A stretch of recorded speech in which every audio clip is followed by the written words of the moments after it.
kulendlu le ngesikhathi umalume ngishaya la engase ngadakaza khona umhlathi.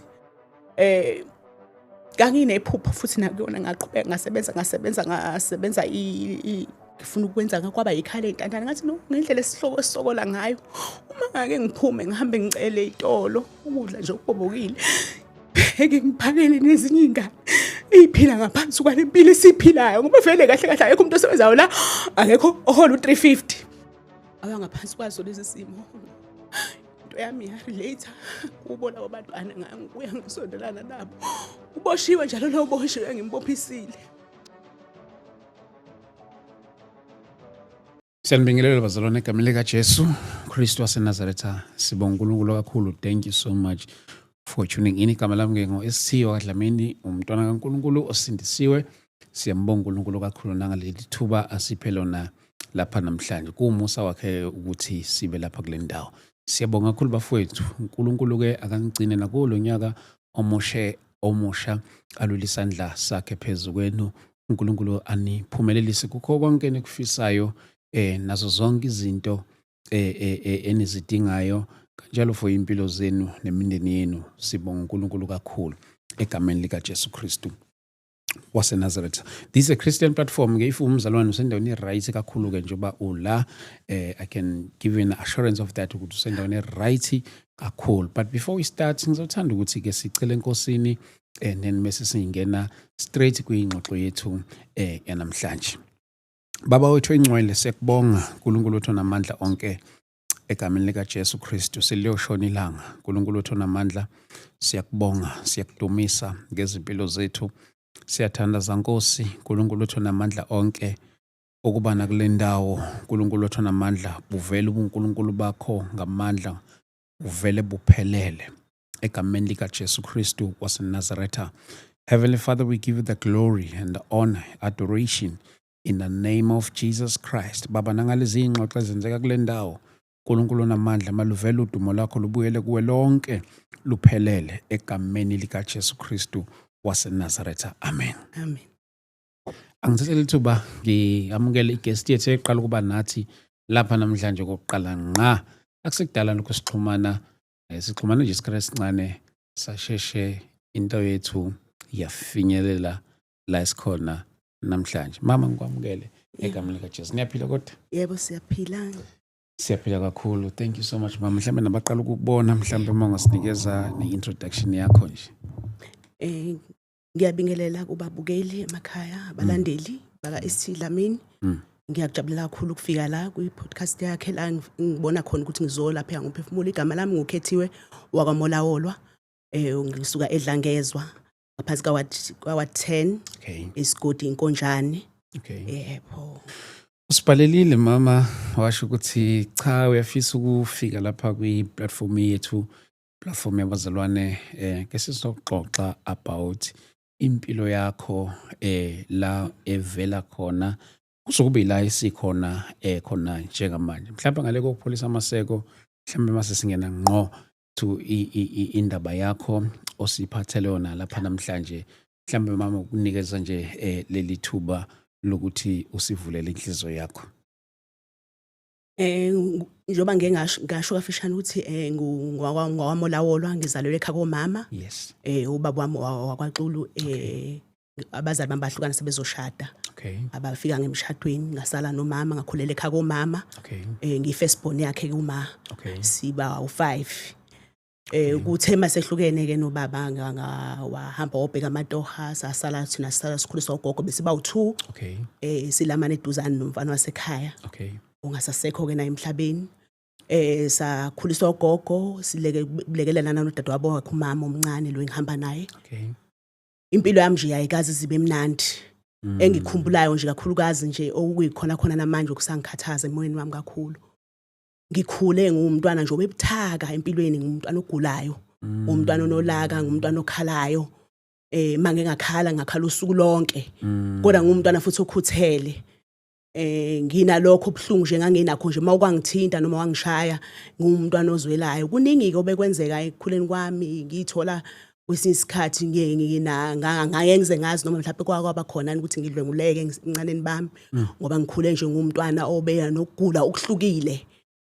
Ngimbonga uNkulunkulu kwakhona manje ukuthi ngize ngifike kulesi sigaba sokukhula. Lezi azifo ezazingiphathe ebuncaneni bami. Ngilekelelwa ugogo ekuguleni kwami, ngigula ngikhange ngibole ngaphambili. Azami kungisiza ngamakhambi. Nginembuzo ke nginayo ukuthi lesasifo ngangisithathaphi ngoba ngangisemncane. Kuthe mangihamba ngesikhathi ngikhula ngokuya kuqhubeka ukuhlukumezeka ke manje kubuhlukumezeka lokhu kokuthiwa udlame lwasekhaya. Ukuhlala ekhaya nomsindo kube nezinkinga kuze kubabale nami ngiyizwe impilo yami ukuthi iya ngokuyashintsha sengiqala manje ukuba umuntu olwayo la okukhona fanele kuhleze kunomsindo kunakho ukuthula. Nanakho ntonthisa kakhulu ukuthi kumama bengewuye umuntu ebengisondele kuyena ubekukhona lokho ukuthi umuntu angathi umkhonze kakhulu lo engilamana naye. Kuze kwahamba isikhathi la esethola khona ubaba abantwana bakhe laba abesibili la agcine selotsholwa khona sesihlala naye. Indaba iqale lapho ukucaca manje sekufanele mina ngihambe ngiyohlala naye umama nalo baba lo. Siyohlupheka laphana bengiyima ngaphosisi ngangino 13 years. Ngifika ngizohlala nabo kwaba unyaka owodwa unyaka olandela ngangina 14. Uma wakhulelwa ingane zamawele. Manje kwaqala kwakushintsha kwempilo ke lapho ngifunda grade 8 thina beku standard 6 ke ngase nguphindo kwesibili ngoba esikoleni nje anasesikoleni kwangahambi kahle. Kuthe uma kuhamba isikhathi uma kucaca ukuthi ukhulelwe sekuyavela ukuthi ukhulela nengane ngamawele. Waqala kumama wa introduce indaba ukuyeka isikole. Wathi hayike isikole uyasiyeka ngoba vela upass. Ngiyazi futhi ukuthi ngeke uzuze upass ngonyaka olandelayo. Into yami nomama akusikhona ukuthi kube ukuthi asizwani. Iyaqala la ngesikhathi ehlukana nobaba sikhula ube nokusho izinto ukuthi ubaba ngoba wayengathi wayefuna ukusithatha mase behlukana nomama ngoba wayeselobolile sekusethi beshade. Efisa ukuthi sikhulele ohlangothini lakhe. Kunezinto wayezisho ke engafuni ukuthi siye esayidini lika baba. Njengokuba usibanga ukuthi naye ufisa ukuyikhulisela ingane zakhe ngoba baba usechithile usenomunye umuntu usekuliwa ngathi manje mina ngile ntombazane ngiyingane yakhe yentombazane ngithanda kakhulu baba. Nginokumkhalela ngicabanga ukuthi khona lokho kwabulala kakhulu ibond yami nomama. Ngumuntu ohleze emkhumbuza umuntu amlimazile. Njalo mina angimdlulisi kuleyo nto. Njalo makune inkinga ngikhale ngithi ngangcono kube mina ngikhulele esayidini lika baba noma ngifuna ubaba uyabona nje ngikhale ngoba ngangakhala usuku lonke nje ngithi ngifuna ubaba namanje kubaba ngisamthanda. Ngingasho ukuthi noma kukhona lokho ukuthi siyaxhumana ngesikhange sihlale ngisho iminyaka singaxhumani angiyazi nje indaba yami naye angaze ngisithola isikhathi nosokumxoxela nanezimo nje indlela engikhule ngayo ngoba kuthela sesihleli ke senginalo baba lo stepfather lo baba lo yakubaba nje ongeke uzusho ukuthi ukhona ukhona uyaphila. Baba ongasupport ubaba nje uphila impilo yakho selfish maye nakufanele mayiholile fanele ayophuza. Mina fanele ngithwale kanzima zizalwe lezi ingane engamawele zifika ngempela lezi ingane engamawele ngonyaka olandelayo ngangizoba no 15. Ngiyekiswe ke isikole ngihambe mama ngifunela umsebenzi ngasekhaya ngisebenze ebar ngifundisa ukushaya ithili ngisebenze ngimisele kwaba ngisho olunye usuku ngashuthi ngozela ngalala phela ngisemncane sengikhathele kade ukufika iorder ngalala kwangena kwantshontshwa ke ngilele kwakhishwana nemali ethilini ngaxoshwa kulo msebenzi. Ngabuya ngazohlala ekhaya waphinda uma wangifunela omunye umsebenzi ngizoba no 16 years. Ngahamba ngosebenza la ngasebenza khona unyaka wonke nginga-off umgqibelo nesonto ngiyasebenza. Kwakuze kufike emkhulekeni engangokhuleka endleleni mangihamba kwakuze kufike ukuthi enangazi ukuthi ngingafa ngiphaphama entambama ngoba kuyisiqalekiso manje emsebenzini mangihola la ngihola ngiqala ukusebenza ngihola 110 rand ngomhla ka15 nangomhla ka13 phinde sithola omunye 110. Ngisebenze kunyaka wonke nginga-off kanjalo ngisebenzela umndeni imali mangiholile sekunezikweleti zase-tuck shop fanele ngisupporte kunezingane la ekhaya ezincane kunezimali ezibolekwazi ukugibela kwalo baba uthi ahamba emsebenzini uma ehamba emsebenzini mayiholile akabuyi uhamba 3 days angabuyi.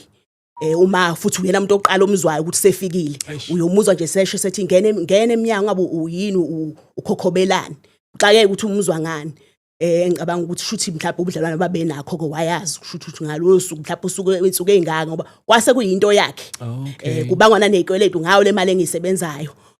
Ingihlukumeze lento ngiyasebenza angi-offi kube unyaka wesibili sengina 17 sengiya off emsebenzini u2 days enyangeni still kusizwe isisindo sokusupport abantwana nginabo mina umntwana. Senge ngaba nabo ubudlelwane ngashawa la ekhaya ngishawa umalume ngeke ngaba nayo iboyfriend ngoba phela angithi vele sengimdala uyabonga ngisheshe ngabukhula ngaba nayo lo muntu ngashawa lo muntu usahlukana ngaqhubeka manje impilo yami ngafocus endabeni ukuthi fanele ngisebenzeke manje ngisebenzela umndeni ke ngaqala lapho kuba umuntu osebenza ngaphansi ophila ngaphansi kwencindezi uthanda umndeni wami ukuyibona izingane ezikhula zikhuliswa yimina kumina kuhambe kusho lento igcina singaseyisisindo igcina sekuba yinto yami.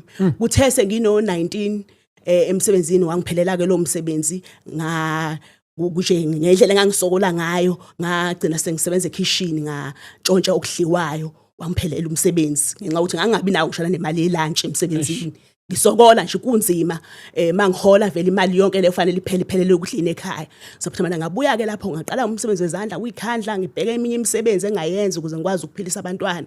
Uma waqala ukugula waphinda uma wakhulelwa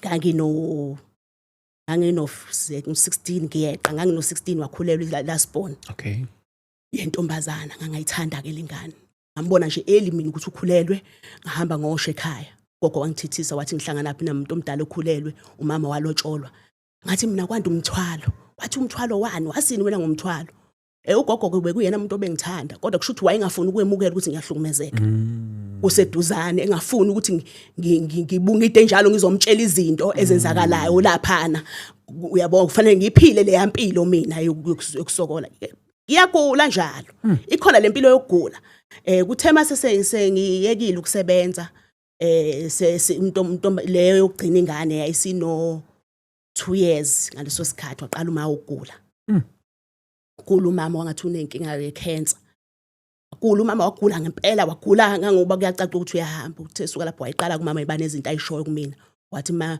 kwenzeka ngihambe emhlabeni ngicela ukuthi ungisalele nezingane zami uke wayilahla ngiyofuka ngisho ngisethunini ngihlale phezulu kwethuna akukho kukulungela vele ke ingane ngiyayithanda vele zikhuliswe yimina akukho kusha okuzokwenzakala vele mayene seshonile njalo kuyinto ke ayishoyo leyo athi kwesinye isikhathi mase kuntambama mawubona ngalelo langa ukuthi unamaphenzi kakhulu uzothi esuka lapha ethi ngiyahamba ingane zami ubufunda ukuyigada ingane zami uyigade azisho zontathu ukuthi ngiyinakekele umfana lo ngilamango lesikhathi wayedebaleka ke nengahlali nomama mayigula wazi wakuveza seshonile ukuthi wayebalekela ukuthi izinto wayethi mayinyonyoba ezizwe ikhuluma nami wayefibalekela ukuthi nangazizwa ngoba ayibona ukuthi ngithwesa amatshe ngithwesa imbokode yena ngcono nje angaze sisondele mina ngoba ngiyamnikeza leli thuba ngalesi sikhathi njalo ngibakhulisa abantwana ubhuti wami lo engithiwa ngilami uyafunda ischool fees sakhokha ngaleso sikhathi ngisikhokha ngo20 kulo mali lengiholayo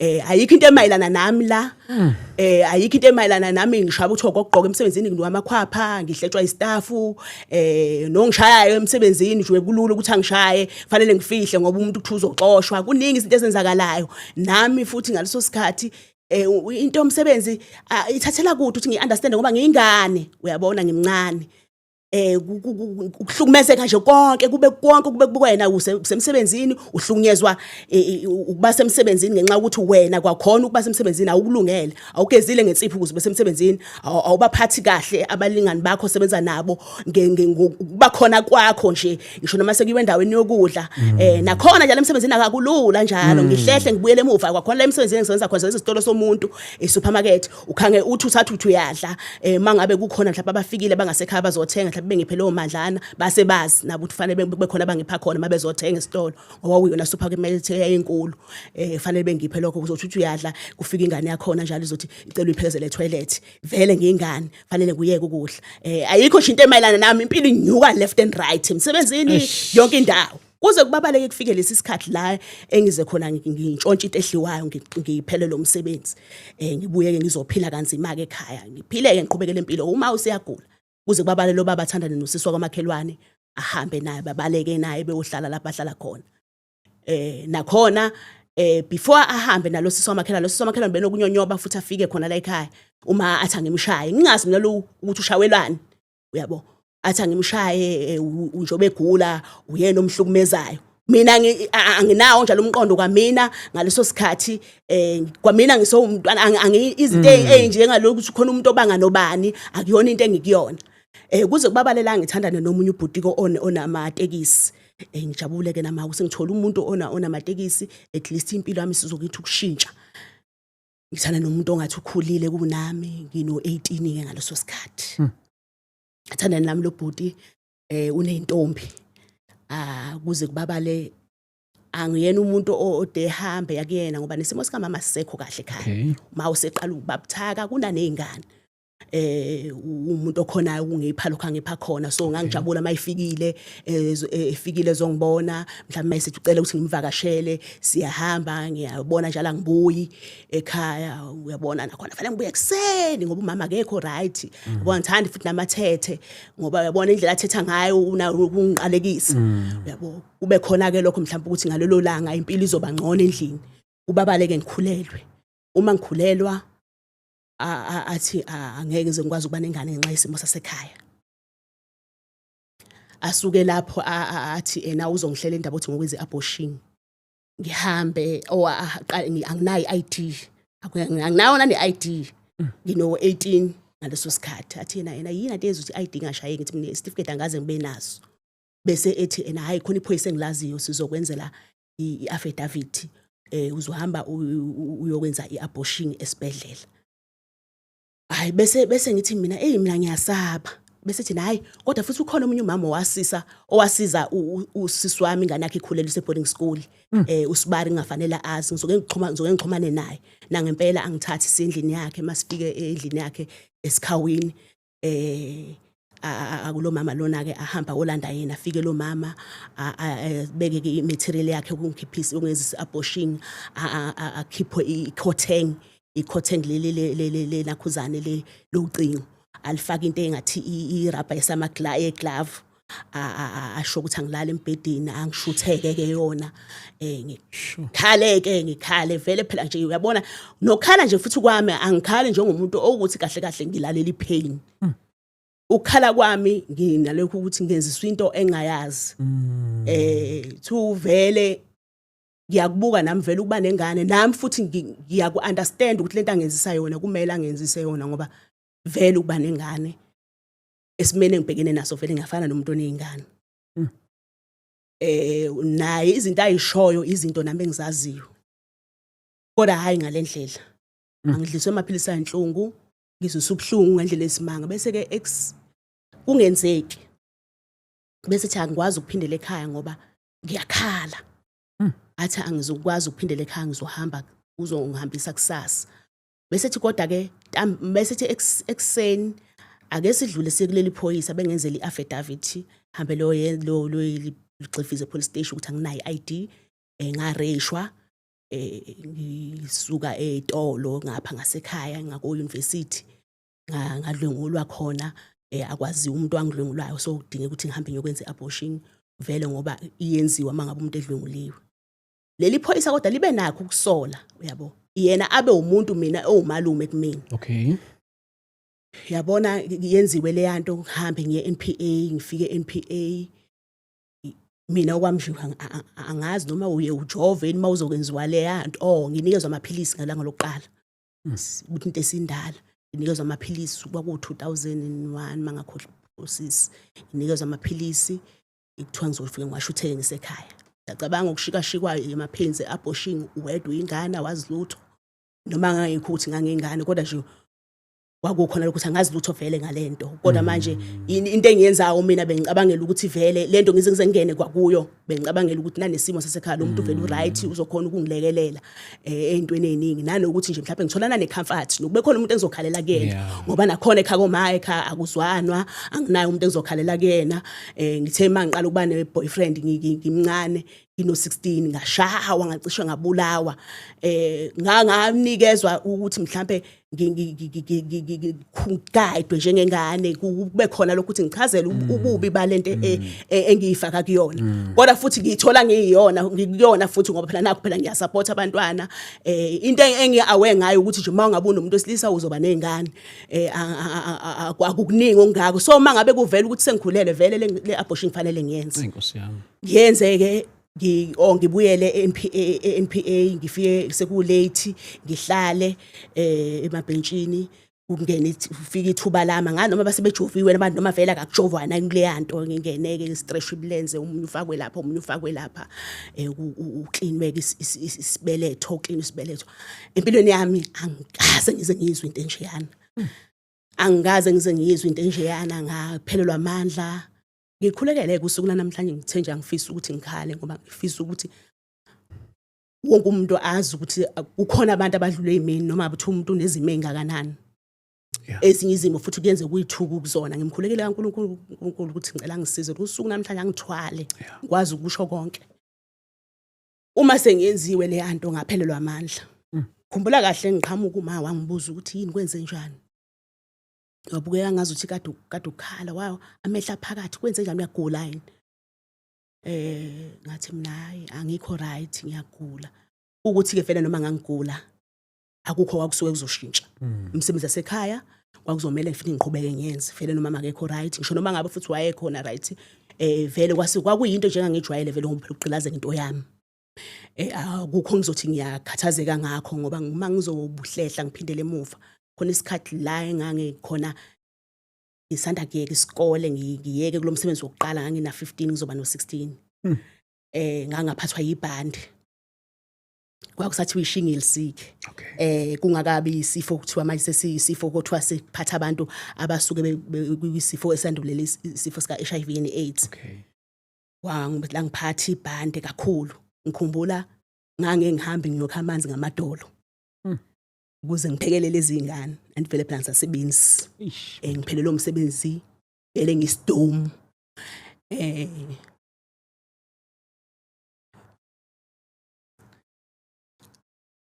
ayikho nje isile ngami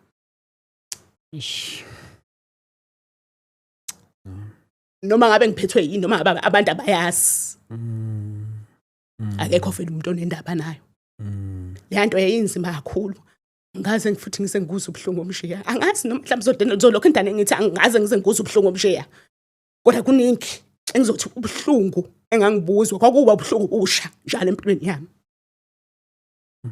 ngihambe ngokha amanzi ngamadolo emfuleni fanele ngiwacwenge khuphuke ngamadolo ngiphethwe lento le ayazi wayi umuntu ngiyahlikihlwa kuthiwa ayintsha busuku ungazi ukuthi ushile kusho ukuthi uhangulekile mayelele uhangule abantu abadala akekho umuntu o-understanda lesi sifo kuze kuhambe ugcine mhlawumbe ngigcine ngikwazile ukuthola lolo sizo ngihambe ngiyosithola ukusizakala koma clinic kodwa ngiqale ngoba nakho sengibonakala ukuthi hayi useyahamba emhlabeni sekunzima ngoba ngangalali wafanele futhi ngiyopheka phansi sure ngipheke phansi nalento le iyabile yashisa ingamapanyaza emzimbeni ayekho yaziyo omunye uthi iqombuze omunye athi hayi irabhe ngevix mayithi ngathi yashisa izoba ngcono mayirabha ngevix omunye athi hayi mhlawumbe uhango imoya karajwe ngoshiposhi umuntu uzosho noma ngabe yini kulalela noma ngabe yini eqhamuka nomuntu oshoyo nje ukuthi ngasizakala ngayo ngihlehleke ngibuyele emuva leyo ukuthi mina angiyiswe emakliniki noma ngigula akekho umuntu okhathalelayo ngikhulisa ugogo ngaleso sikhathi lesi ngeke ngathi ngibuye ngithi mina ngangikhange ngibe nezifo engangayiqondi ngithuthi ngimilwana izilonda irash ngiyochama kuba buhlungu ngicabanga ukuthi mhlawumbe ngoba ngangafundi thina ngaleza ikhathi ukuthi ungena esikoleni bungena usuzuba no 7 years ngiyacabanga mhlawumbe ukuthi ngangino 5 la uqala khona mhlawumbe imemori yomntana ngoba sengumuntu osebenza ngabantwana sengiyaqonda ukuthi kungenzeka ukuthi lento mhlawumbe ngangila ngo 4 to 5 years ngoba kwakuyipain engase ngicabanga mhlawumbe kwakuba isikhathi ngoba kuzokufika ngishona nomunye uKhisimusi uyabo le pain ikhona yokuyochama ngiyalunywa nani ngishuthe kwamaphilisi ngiyakhumbula nje nohlobo noma ngezize ngelimenshini uhlobo lamaphilisi engangishuthe kwalona ngaphambili kuthiwa libulala inhlungu emaphilisi ekhanda kuthiwa bulala inhlungu nginawo ke lo mbuzo ukuthi uma kungeyi rape ngangishuthelwa kanjani please ingani kwangakhathazewa ngipay ngama-pains ami ngiyingane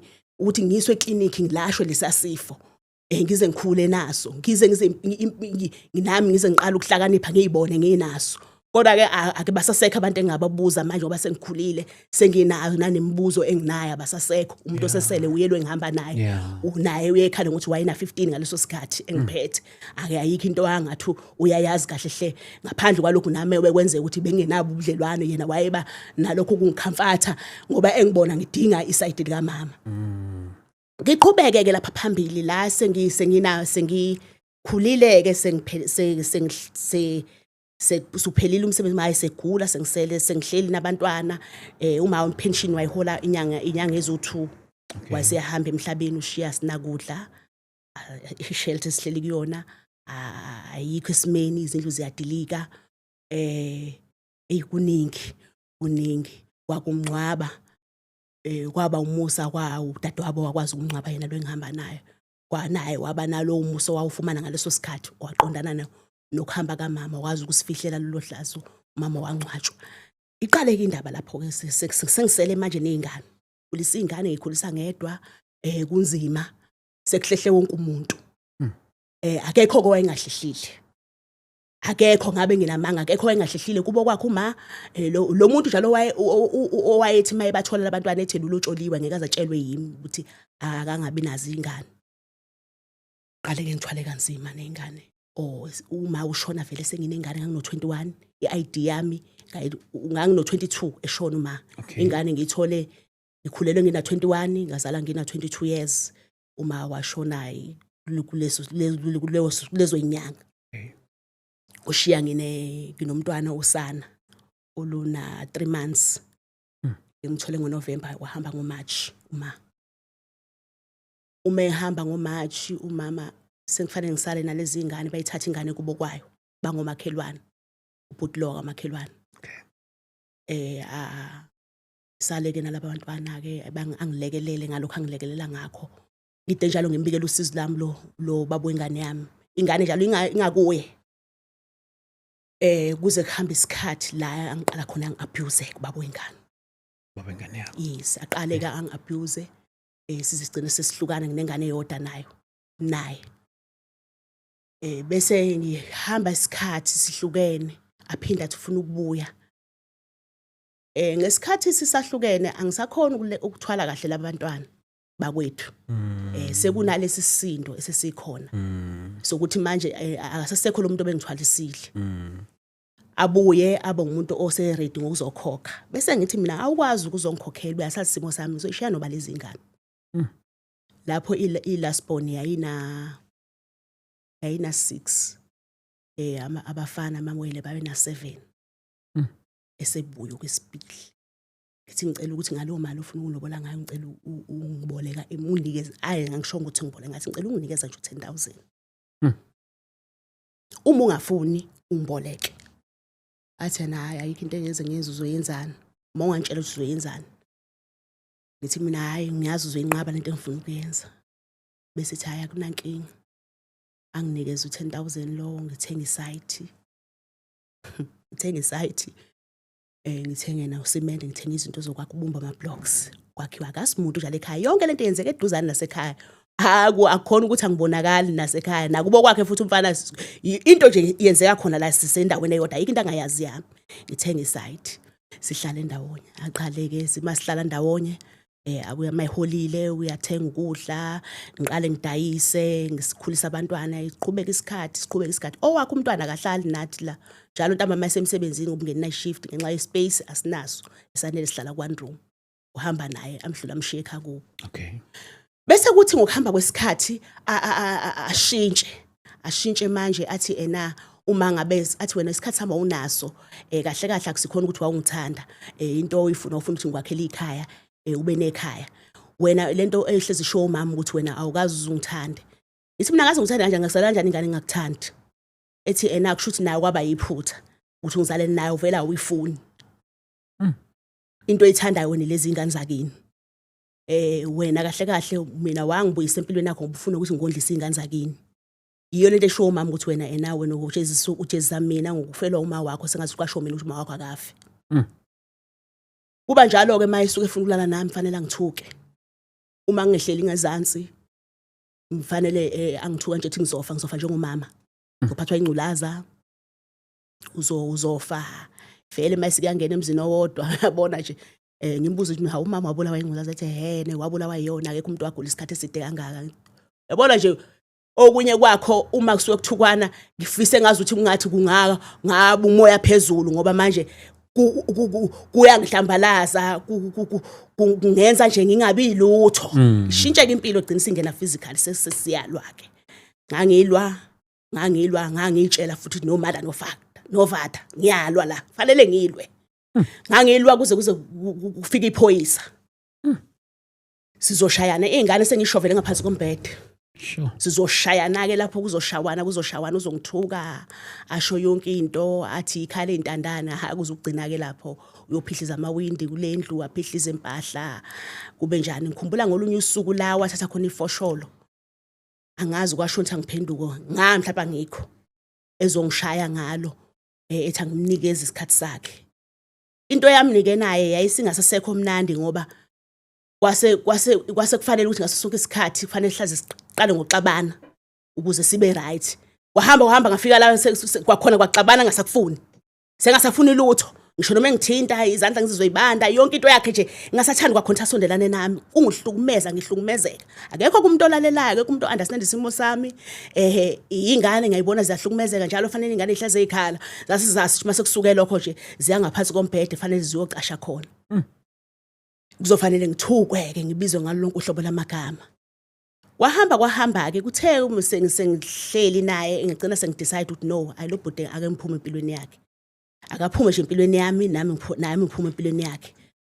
Ngasithatha isinqumo engasithathayo ngathi ngicela ukuthi nje ungangikhulela ingane esibili ngaleso sikhathi ngathi ngisacela ukuthi ungisize futhi ephume emsebenzini wathi ngikusize ngani ngathi mina ngicela ukuthi nje namhlanje uma ngokugcina ukuthi la ngicela uhambe for good ubuyele ekhakeni la ngihlezi ukuthi ikhala intandane ngicela ukuthi siqhubeke sihlale thina sizintandane ubuyele kuma wakho uyohlala naye. Athi amandla ami lawa ngathi mina noma kuthiwa amandla akho ngizokwenza kube lula ke namhlanje ngiyafa o else uyahamba. Sengizobeletha ingane esibili. Ingane yakhe? Ya, yakhe ingane. Okay. Ngiyasabana nakhona ayikho phela into engayisabi. Ngiyasabana nokuthi vele ngikhulelwe sengizohamba ngiyobeletha ngizoza ubuhlungu. Uyabona nje kuningi. Ngiyabuka nanokuthi sengizoba nenye ingane. Uyabona nje iziningi izinto engibhekene nazo. Hayi angilalele ahamba ekhaya kubo. Phinde silungise izinto. Sibuyelana. Ngikhulelwe futhi ngikhulelwe ingane yesithathu. Ngizokweqa nginawo nami abanye abantwana engabakhulelwa ababengamawele mangaphosisi. Izinto ayengithuka ngazo ke lezo la bantwana kwakuxabana kusho ukuthi kwemndeni wasekhaya nomalume. Ngicabanga ukuthi lento nje mawusuku nje wonke umuntu eabusela wena. Okay. Ngiyaxolisa kakhulu noma kusemoyeni kodwa nje umalume waxolisa sahlala phansi sakhuluma njengomndeni. Okunye kwakho akukho okuxolayo. Okunye uwemukele nje wenzela ukuthi udlule. Nokunye usuku suphoqwa isimo ukuze kube mnandi emndenini. Mawumndeni uthi xola ngoba ubani uthi uyaxolisa.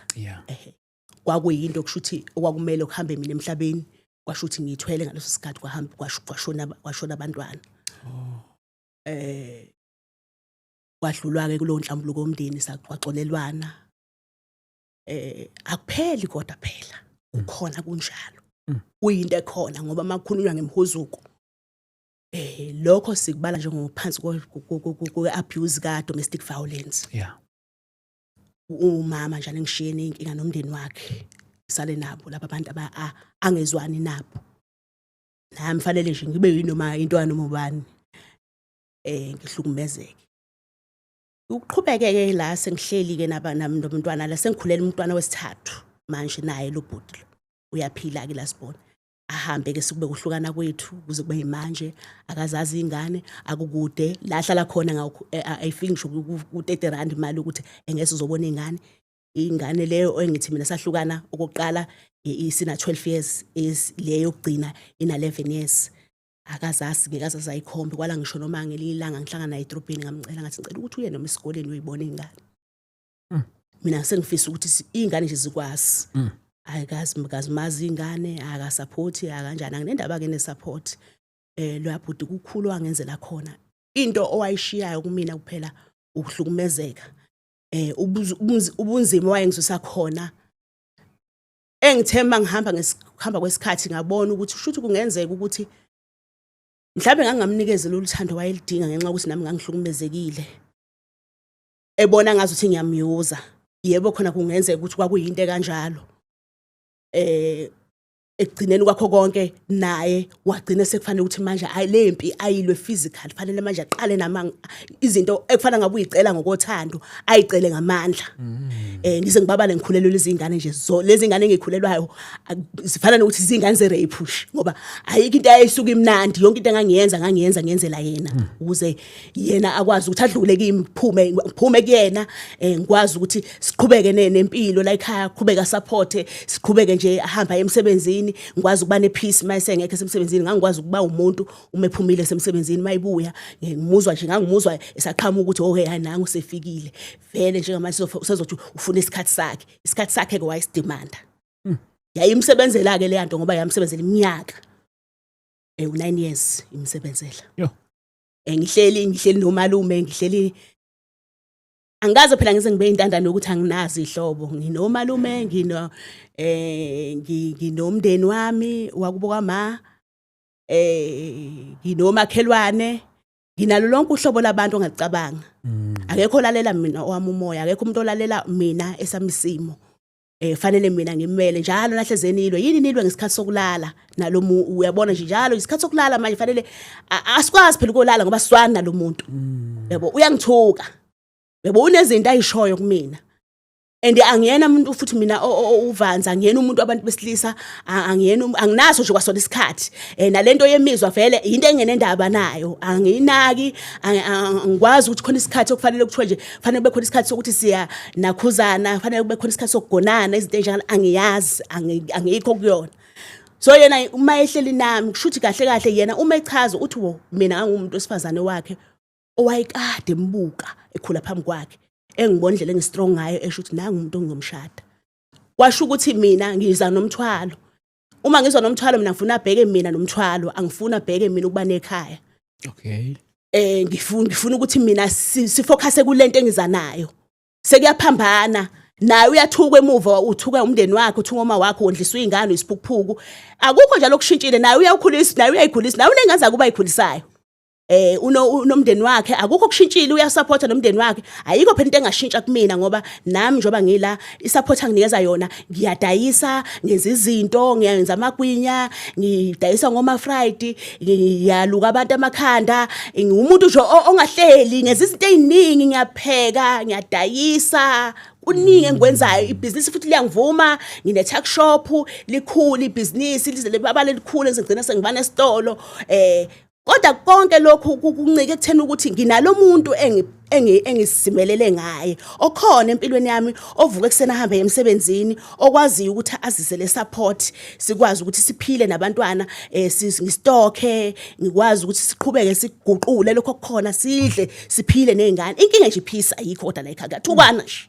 uyashawana uyaliwa ngoba ngangithi mase ngangilwela ukuthi mase ngimbambile sesibambene ngangengilwela ukuthi ena lapha akekho uzosixazulula kofanele azathi ngiyaxolisa ngoba ngiyazi ukuthi usazongishaya uma ekwathola ithuba so fanele ngeze show mina mangikuyena ngalolo langa iwini kumina fanele ngeze show ukuthi la mina ngilwela ifinal kuhambe ngigcine njoba sesihlukene senginengane le ngibelethe afike esibhedlela thintwe esezongenza i-birth certificate yengane ngiqale ngibhalisa ingane kube ugcinana kwakhe lapho ingane angaphinda azoyibona kushiye kanjalo sengine case njalo ekhona ngihletshwelwe ingane ukuthi umuntu engithengekene indawo seyidlwengulile ina 6 years uyidlwengule u3 hours ngineyinkinga zami njalo lapho mina sengilanda ezinye inkinga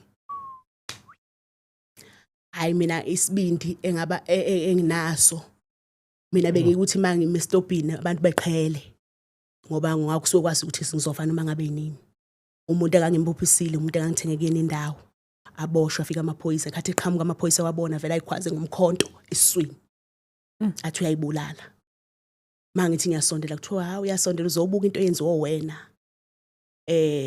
nami phela ngithi ngizoyithusa ngitshethi ngifihliwe kanti sengidaluliwe impilo ibenzima ngibabale ngithuthe nezingane ngiyobuyela ekhaya koma thuthe nezingane ngibuyele ekhaya koma uma ngihlele ekhaya koma kunezinye izinto futhi eziningi engidlula kuzona ngihlala ekhaya koma nakhona nginyukwe malume futhi semalume futhi lo okwakuyena ngize ngibabale ngishonelwa abantwana qale phansi futhi lo wangishaya futhi ngimncane wangishaya eshayela ukuthi ngiyajola ngangino 16 semalume la engakhubazeka khona ke la ngahlakazeka umhlathi ngaleso sikhathi ngisedlozini njoba sengibuyile kunalento ukubonakala ukuthi ngazi ukuthi ngikhathazwa yidlozi akekho umuntu onenkinga engangezami ake ngilungisa izinto zami zomsamo vele ngoba ngila ekhaya koma ake ngilungisa izinto zami zomsamo shaye kumalume kumbuleke mina ibhayi bese ngishayile ngijikishele lapha ngithi mina makuthi idlozi la ngempela wayini ngangivikelanga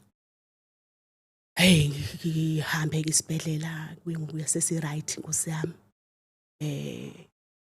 ube nobuzima ke phambi kokuba sibe right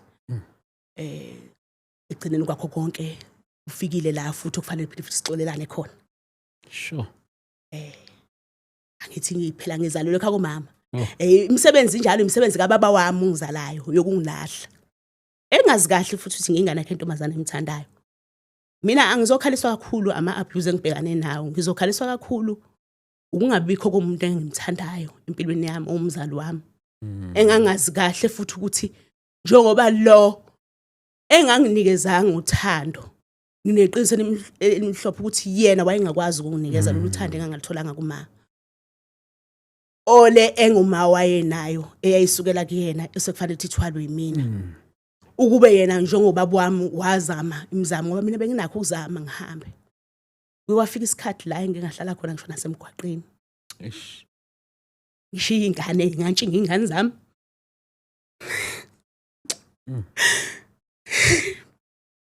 ngineyikweletu sengidlule ngineyikweletu ngibalekele ikweletu engafikile ngisho 4000 ngishiya ingane ezincane ngane zami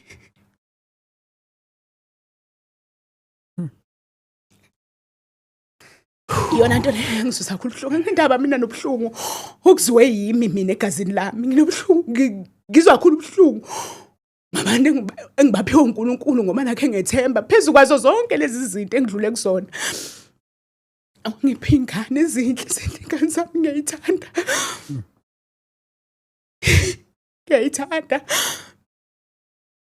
ngiyazipha ukuthi uthando lolu engakaze mina ngilithole ngoba ngiyalazi uthande ngangifisa ukuthi ngilithole kulendlu le ngesikhathi umalume ngishaya la engase ngadagaza kakhulu umhlathi kanginephupho futhi nakuyona ngaqhubeka ngasebenza ngifuna ukwenza ngakwaba yikhale intandane ngathi no ngendlela esihloko esisokola ngayo uma ngake ngiphume ngihambe ngicele itolo ukudla nje okubobokile ngeke ngiphakele nezinye ingane iphila ngaphansi kwalempilo esiphilayo ngoba vele kahle kahle akekho umuntu osebenzayo la akekho ohola u350 igrant kuphela engiyitholayo uma ngase ngiphume kungengekho ukuthi lokhu kudla mangothola kuzophila thina kodwa kuzophila nabanye abantwana ngoba baningi abantwana abahlukumezekile njengami kwaqala kwaungabathola abantwana abangaphansi kwazo lezi simo into yami ya relate kubo labo bantwana ngikuya ngisondelana nabo uboshiwe njalo lo boshiwe ngimbophisile uyangisongela ngaphakathi yaqhubeka futhi bangamanye amacala abantu abahlukumeze ingane yababo ngiyiphosa nje macaleni, ngiyiphosa ey'ndabeni zabantu, ngithatha iy'ngane ngigwamanda iy'ngane, ngihlale nazo iy'ngane ey'gulayo qoqe ngihlale nazo, ngihamba amaklinikhi nasemaklinikhi anginakekeleki futhi ungacabanga ukuthi kulula. Uma ngiklinikhi akulula nakhona ngoba nami phela ngithi uyangibona ukuthi nginjani. Uma ngabe wenza imisebenzi ongazi ukuthi ungama-social worker, uzochwenza ubhuqwe ngakho. Wena i-social worker ezolandela iy'ngane maphilisi. Into yami nginalento ukuthi ngiyangithanda ukubona ingane esokolayo ngoba phela nami ngikhula ngiyasokola. Ngiyenze lento kulo forum awunamawindi, ngiqoqa amaphalethi, ngicela amaphalethi kwabahamba ngama-truck, ngicela amaphalethi khona umfana wangasekhaya namaphalethi ohamba onama-truck, hamba ngocela amaphalethi. Anginikeze ngilalise kuwingane lokho ngamaplanga, ngilalise kuwingane lezi ezifikile ezisuke ezihlukumezekile. Ngiqale ngenza amakhempu omphefumulo, ngihlale nezingane, ngibone izingane eziningi, ingane ezihlukumezeka ngalendlela. Iqhubeke lento, iqhubeke, ngisebenza ingane, ngisebenza ingane. Ngibona ama-case afana nawami, ngihlukumezeke kuye ngokuya. Ngisondelana la kuqale kufike kube khona abasuka nakude, omunye ufeze ngilahlela ngengane, nginikeza ingane athi uzobona wena ngale ngane. Uthola ukuthi ingane ibole kusukela ekhanda kuze kufika ngaphansi konyawo. Ngokusizwa uNkulunkulu nginakekela abantwana, ngibanakekela, ngaze ngibe namntwana oseke wahamba emhlabeni. Ngihambe ngiye nako DSD. Uyabona into yami inobubanzima, ngihamba necase. Mangihamba mina qhamuka icase ilandela kakhulu yona efika ivale phambili noma ingakhona into ibe yihle, kodwa manje umbuzo ukuthi uyini wenze lento ngoba uqala uyahlupheka, ufuna uyenzelani, ucabanga ukuthi ungenza into enjengale ngoba lento ihlula abantu aba-rich, uyenzelani? Umuntu akayazi ukuthi ngiphushwa yilento mina engibhekene nayo. Qhubeka isikhathi ngibe nama-case ey'ngane. Nami ngiqhubeke ngiyenguma umuntu oya ngokuqhubeka ukusongelwa, ngiyengukuya ngiqhubeka ngisongeleka kuze qhamuke ngingenelele nabanye bengiphoste, kufika abantu nakhuze ngingene nasey'nhlelweni kwezinye ihlobo emsakazweni ehlukahlukene, still ingasizakali, bethembisa abantu ukufika ngingasizakali. Kuze kubabale kube bekhona labo bantu abazinikelayo bona ukuthi bazolekelela, belekelele esimeni sokuthi ngikwazi ukuqhubeka ngilekelela abantwana laba engibhekene nabo. Engibakhetha ngezinto mina engidlule kuzona. Mina yami iprogram akuyona iprogram yokuthi nje ngibuye ngikuthanda le ngane yaze yayinhle, le ngane ifanele. Ingane ezingi-identify ngamehlo, ngibone le ngane ukuthi le ngane iyadinga usondelana nami. Noma mina ngalitholanga lolu uthando, noma ngahlukunyezwa, noma ngathwala kanzima, kodwa mina akukho kufanele ungimisa ukuthi lento ngiyimise mina ngakithi ngaphinde yenzeke. Igcine ngami mina eyami injabulo nowami umphefumulo uhlawulela abanye abantwana abazokhula. Angaze ngize ngijabule mina empilweni yami. Njoba ngeke ngasho ukuthi sukela emncaneni bami ukukhula nje ngiqala ukuyibona nginezifo ey'nyantisayo, ngize kubabale ngikhule, ngize ngibe mdala ngicindezeleka. Nakuyimala into yalele khona spiritual mawuthi ukhona ukuzwa ngokukamoya, akusikhona ukuthi ngimambele okubuhlungu, kodwa nginakho khathazeke emoyeni wami ukuthi wangishiya ngalasuthi angaze ngijabule, angaze mina kuze kube khona into ejabulisayo. Yabona uma ungajabuliswanga umama, wonke umuntu omtholayo empilweni yakho kuba lula uba i-victim,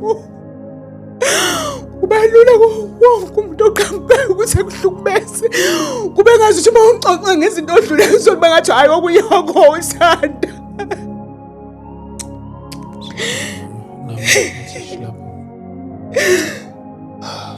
No, I'm so sorry mama kakhulu about that.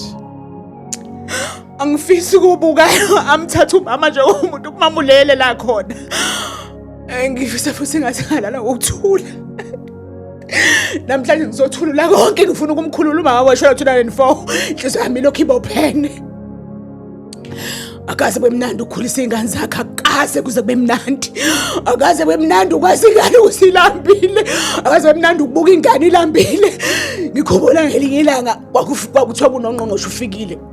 ahamba ngombamba ama-bodyguard engibamba angathi ngifuna angathi sizohlala ingqongqoshe angathi sizohlala akukho engangikusaba ngangiqabulela ngize ngikhule ngibe umuntu wesifazane oqabulayo kanjena yingoba kade wasangiqabula ngake ngihambe ngisho endleleni ngihambe ngikhuleke khona ilanga la ngafika athi mina akekho uNkulunkulu akekho ngoba ubukhona ngaba akavumi nami kodwa mangibuka ngihlaselwa o-BP manje zonke lesi sikhathi ekuthweleni kwami kanzima angaze ngize kube naso lezi zifo esengizizwa manje sezikhona ezigcina moya ngizizwa ngathi inhliziyo yami engathi ngama ngoba uma ngibuka manje ubuhlungu engibuzwayo makuthiwa nayo ingane edlenguliwe nathi ingane ehlukumezekile nayo ingane eshayiwe mina ipain enginayo engihamba nayo ukuthi ngangahlakazwa emhlathi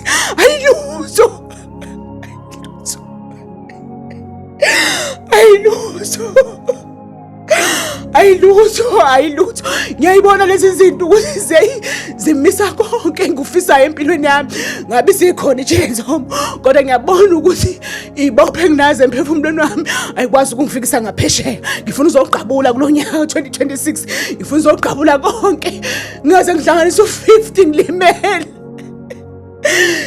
ngifuna ukuthi noma kufika isikhathi sokukhula ngikhule ngikhulekile ngoba ngiyezwa ukuthi amandla ayaphela angikaze ngijabule empilweni yami angiyazi ukuthi ijabulisa umuntu ngoba ngisho ungangenzelani ngiyakhala ngisho ungangenzelani ngiyakhala ngisho ungezuhlungu ngiyakhala konke kuyafana la umnikeza amanzi mama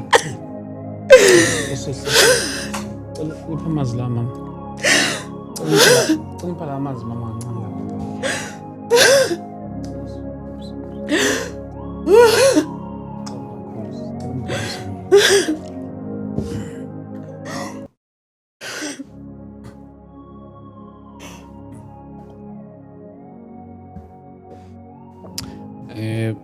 bafowethu lapha emakhaya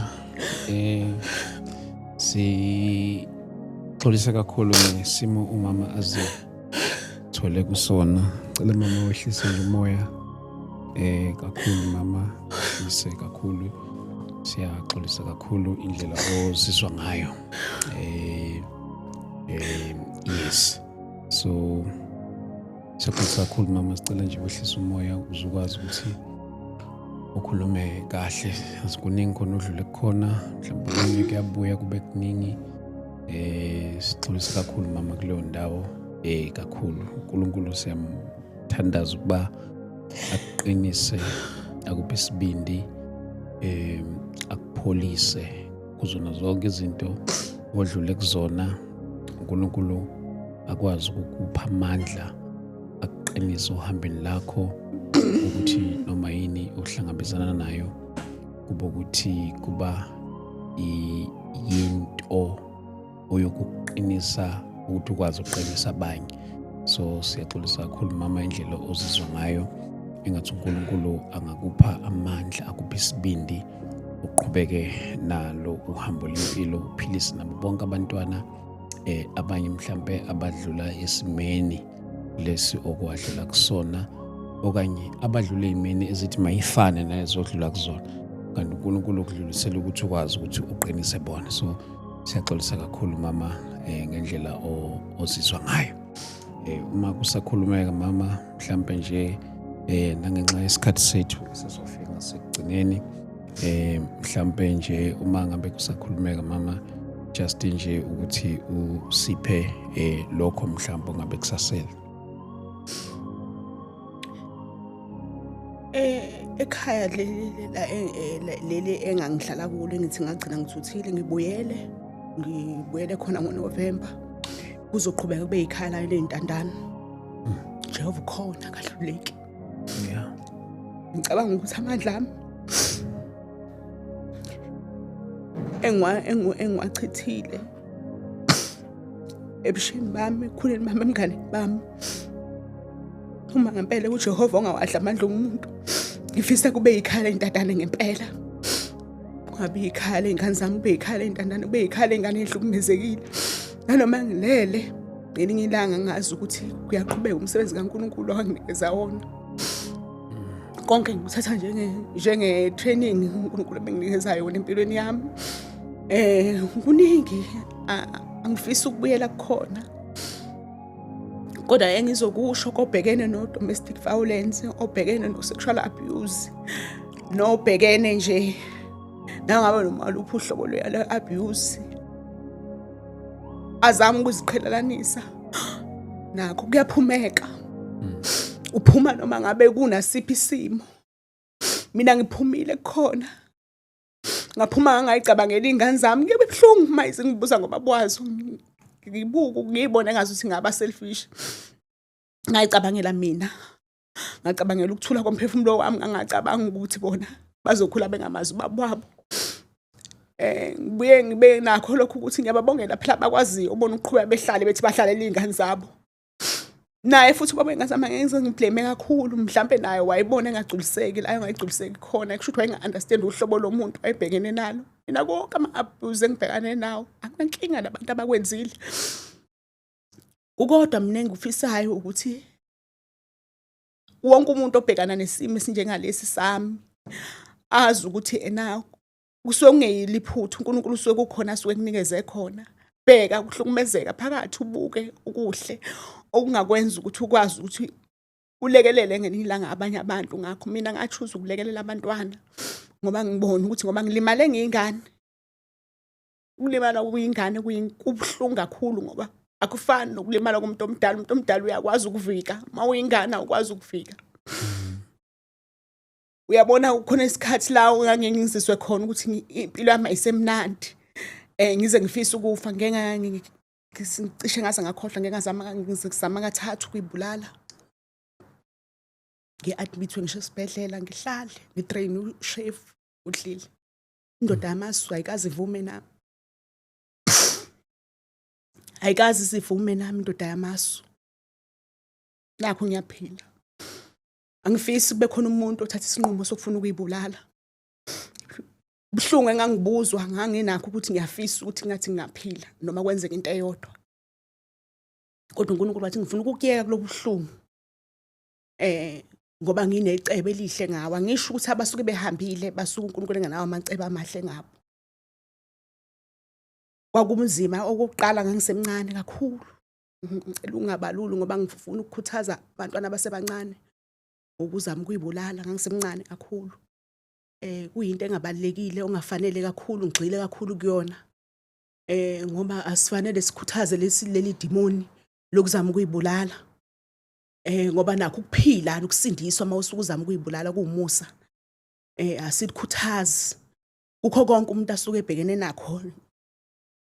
Sengiyabona okunye kwakho ukuthi kwangamelanga ukuthi ngiyithwalele ngamahlombe. Kahle kahle kubalekile mawumuntu ukuthi ube nayo indlela ukuthi ube khona la ukhuluma khona. Noma sebeya ngokuphela phela abantu singakhuluma kubi izinto. Nonethemba futhi kaNkulunkulu kwabanye abantu lilahleka ngenxa yokuthi babe nakho ukungakholelwa. Uma usuku usalingiwe izimpi usesempini kuba nzima ukubhekana ne process kaNkulunkulu. Process kaNkulunkulu iyalindwa. Njoba nami ngidlule konke lokho kodwa ngiyabona njengamanje ukuthi ngizogcina ngifikile ekhaya lezingane, ngizogcina batholile abantu abazongilekelela. Bakhona abasondelile njengamanje uma ngilapha nje. uNkulunkulu uyanginikeza abantu abasondelayo kumina ukuze ngikwazi ukufezeka iphupho lami engilihuzukele, engilimalele. Engizothi namhlanje njoba ngiyilapha kule podcast ngizolahla, ngizoqala kabusha, ngizodlulisa, ngizothethelela ngisho umama wami. Ngizofuna ukumthethelela, angisho ukuthi uzokhululwa yimi. Angikholelwa ukuthi futhi umthethelela kwami khona into okuzomenzela yona. Emphefumulweni wakhe uzolala ngokuthula noma uzukulala ngokuthula, kodwa ngizodlulisa, ngizogqabula konke lokho ukuthi mhlambe nakho kwangisiza ngoba ngabe mhlambe ngangikho la. Mhlambe ngangothi manje sekufike lesa sikhathi sokuhlala emgwaqeni ngiyumhamba udaba la ngelinye ilanga lelo. Mhlambe ngangodayisa ngomzimba ngoba iyona option eyayikhona, kodwa ngoba ngikhule nginalezi ayilonda. ezingenza ukuthi zingikhalime endleleni mangikhula ngisaba into okuhlala ngomzimba ngisaba ukuhlala ngomzimba ngoba ngiyazi ukuthi kahle kahle mina ngeke ngenzele umusa uNkulunkulu ungenzele umusa kakhulu. Mama siyabonga mama kakhulu. Siyabonga kakhulu mama, siyambonga uNkulunkulu ngempilo yakho ukuthi akuphi isibindi sokuthi ukwazi ukukhuluma ngayo. Mhlambe nakulabo abafisa ukuxhumana nawe ke nabo bakuthola kanjani since umention indaba yokuthi unanekhaya lokuhlala nabantwana abangenabazali njalo njalo. Mhlambe abadinga nokuxhumana nawe bakuthola kanjani? Mhlambe bakhona abantu abangafisa ukukulekelela njalo njalo noma ngabe yini la isandla sabe singakhona ukuthi sifinyelele khona ekulekeleleni kanjalo. Buko indlela uNkulunkulu wayedlulisa kuyona kanti ukupreparela ukuthi ukwazi ukuthi bowusiza kwabanye abantwana. Mhlambe ke kubantu abadinga ukuxhumana nawe mama bakuthola kanjani? Inamba yami u0721 39 39 42 0721 39 39 42. Bese kuba ngeyomntwana naye futhi mhlawumbe bangatholakali unana. Okay.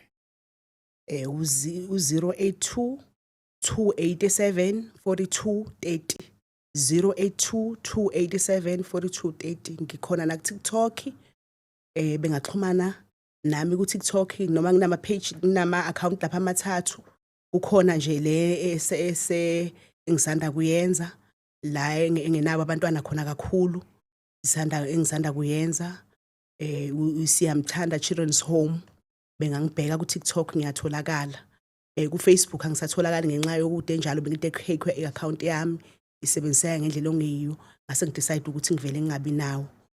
Ngingajabula kakhulu kungayi noma ngabe yini ongafisa umuntu usilekelela ngayo ngayo izimpahla zokugqoka indala njoba ngilekelela nama disadvantaged families. Ngingakujabulela kakhulu.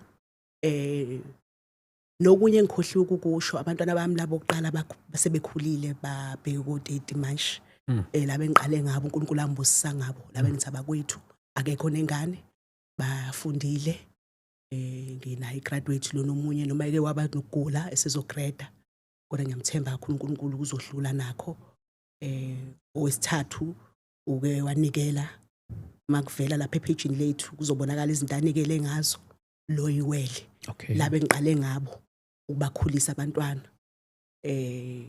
Ngikwazi ukungakuvezi nalokho bakhulile abantwana sebakhona uyibona bona abantwana bokuqala.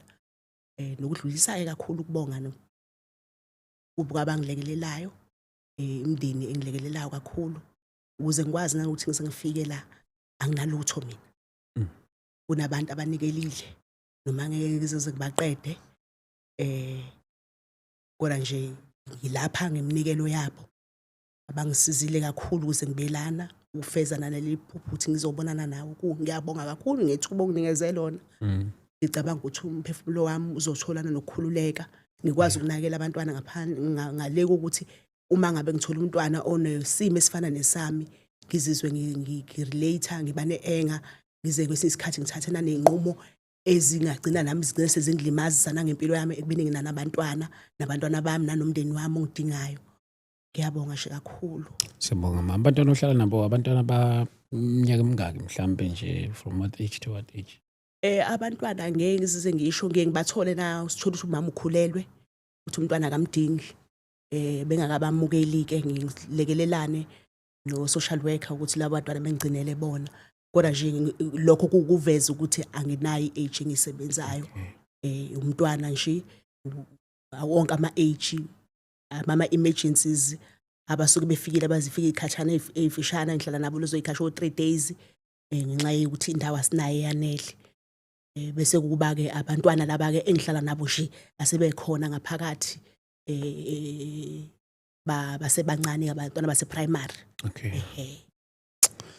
Mama siyabonga kakhulu. Thank you so much mama for coming ukuthi uzoba nathi lapha kule ndawo. Bafowethu lamakhaya asithathele ithuba sibonge kakhulu ngokusiboleka lesi sikhathi senu ukuthi nisibukele lapha kulolu hlelo lethu la namhlanje. Sibonga kakhulu bafowethu, sibonga kakhulu. Ngithemba ukuthi khona sikutholile wakuthola nawe kuyona le ngxoxo yethu namhlanje. Igama lami ke ngu-ST Wakadlamini. Ngicela ukuthi sibambe lapha ke for kwanamhlanje ebese sibonana nange-episode yethu elandelayo. uNkulunkulu anibusise anigcine. Amen. Amen.